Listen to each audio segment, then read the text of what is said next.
Hi everybody, Dugraz here with Dugraz Reports. Today the video is called Free Travel Isn't Really Free.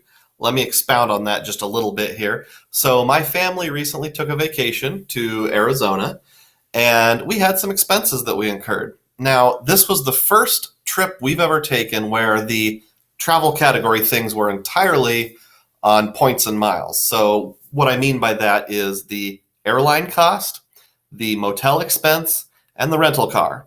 Those are kind of the three big things you tend to think about, and those things were all covered by points and miles, so I didn't have to pay for those things. But in the course of traveling, there's other things that aren't free. Sometimes when you see blogs or YouTube channels about points and miles, it's like the guy in the corner here, just like, you're just drowning in money. I have so many points. I have all this free travel. But my contention is it's never really free. One thing I want to portray to set my YouTube channel apart from others is that I'm kind of a frugal budget traveler. I have a family, I have a full-time job, so when I travel, I can only do it when it fits into my schedule. And I'm probably not going to be doing the really aspirational trips like Bora Bora or the Maldives or something like that. So for us, it was Arizona, and specifically a lot of time in northern Arizona and the Grand Canyon area and things like that. So let's take a look at what kind of expenses my family incurred and what kind of expenses you might incur. The first thing I'd like to look at is airport expenses. We know airports are not cheap places to be, even if the plane tickets themselves are covered. On our vacation, we paid for these things. $5 for 2 water bottles on our way there, $28 on the way back for 2 pre-made sandwiches and water, $9 for some hearty snacks, and $46 for parking. And yes, we did check. We live a little ways away from the airport. It was cheaper to pay for parking than it was to get Uber or Lyft to come get us. The total of the airport category was $110. Moving on. Food while on vacation. So you got to eat. We were there 5.5 days. Now, there were a couple days we stayed with family, and they graciously provided our food, so not counting that portion. But during the 5.5 days where we were on our own, we spent $298 on eating out. And I need to mention, we are not fancy people. We did go to sit-down restaurants, I believe, twice, maybe 3 times while we were there, but everything else was just fast food. And then we also made a Walmart run because on 2 lunches, we just took sandwiches. So we bought some food, some supplies. There's things like, you can't bring certain types of liquids. So we had to buy a little bit of mouthwash, a little bit of shampoo that we all shared, those kind of things. That came out to $79.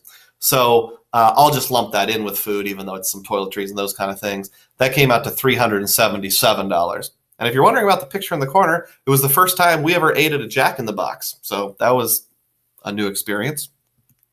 The next thing to think about is gas. And I've notated long distances because in Arizona, especially once you get north of Flagstaff, there's a lot of wide open spaces. In fact, there was this one little town called Cameron, Arizona that had like 3 gas stations.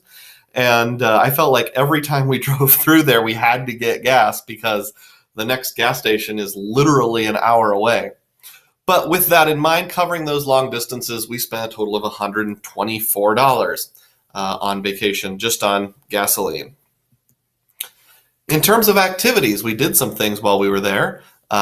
Things that fell under the National Parks Department or that kind of stuff. We spent $15 to tour the Glen Canyon Dam. That's the top picture. Totally worth it. I would recommend that. That's near Page, Arizona.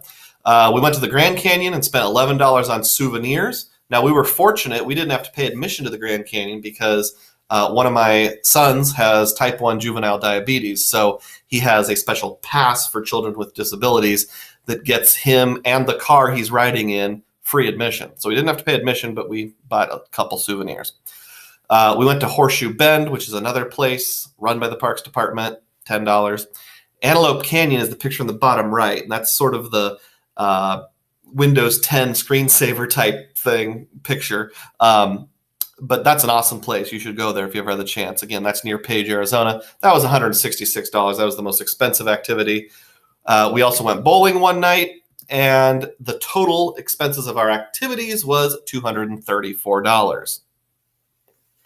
So with all of that in mind, our grand total was $845 for this 5.5 day trip. Now, that's not really too bad. I'm guessing there's a whole lot of families that spend a lot more than $845 on 5.5 days of travel.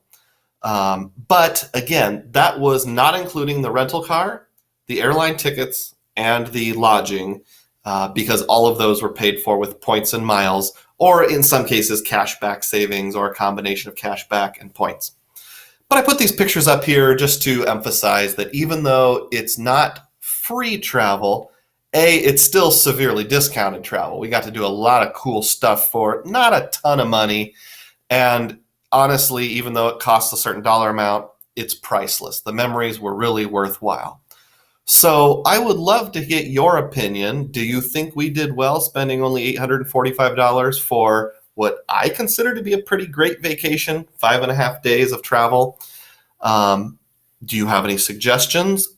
Are you more of an economy, frugal traveler, or are you someone who's aspirational, doing the real big time stuff where you can put up those awesome Instagram photos? If you think this type of content is valuable, please subscribe to my channel and please hit the thumbs up button. And as always, may your spending be frugal and may your points be plenteous. Thanks for watching.